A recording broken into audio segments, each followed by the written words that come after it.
Hello students, in our previous video we have discussed about epithelial tissues. Now we are going to discuss the next type of animal tissues, that is connective tissues. Connective tissues, as the name says, it connects the body organs, it binds them together. That is the most important function of connective tissue.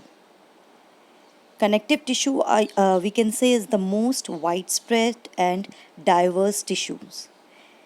It is originated from the mesoderm germ layer and they bind and connects the organs of the body. Their function is protection, giving support to the organs, binding the organs to each other, storage, as well as transportation of materials from one place to another. It includes all of them. There are many types of connective tissues which we are going to read one by one. Now come to its structure. Now basically connective tissues are made up of intercellular matrix. As you can see, it is written over here in your book also that it is made up of intercellular matrix. Now what do you mean by intercellular matrix? Intercellular matrix is also known as extracellular matrix. Means the matrix, the fluid which is present in between the cells or out of the cells, means the same. Okay, that is called intercellular matrix. Now this intercellular matrix is basically made up of two things, that is ground substance and fibers. Ground substance is basically a watery or fluid substance which spreads throughout. And in that particular ground substance, cells are lying.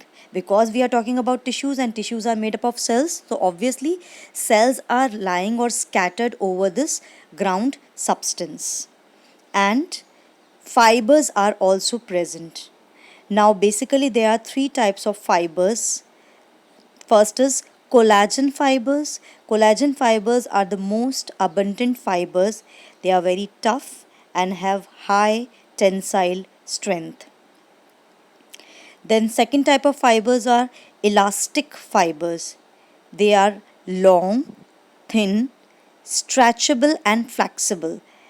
And because of this reason, because they are quite flexible in nature, they can prevent wear and tear in the tissues. And they are made up of elastin protein. So elastic fibers are basically made up of elastin protein.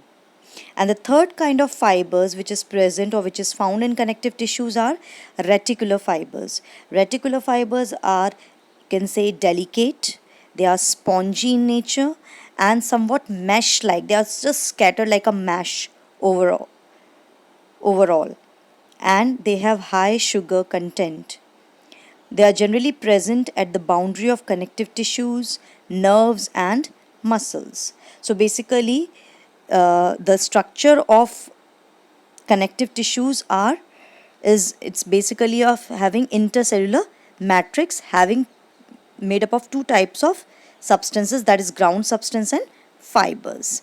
This is the most important thing which you have to understand. As I can explain you in that way also, that cell is made up of cytoplasm. It's a fluid which is present throughout the cell.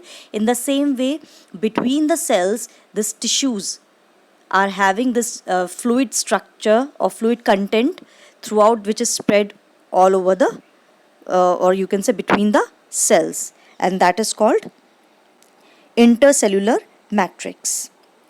Now depending upon this intercellular matrix, connective tissues are of many types. That they can be proper connective tissue, they can be dense connective tissue, they can be fluid connective tissue. You can see it can be jelly-like, it can be fluid, it can be dense or rigid. So one by one we are going to read it now.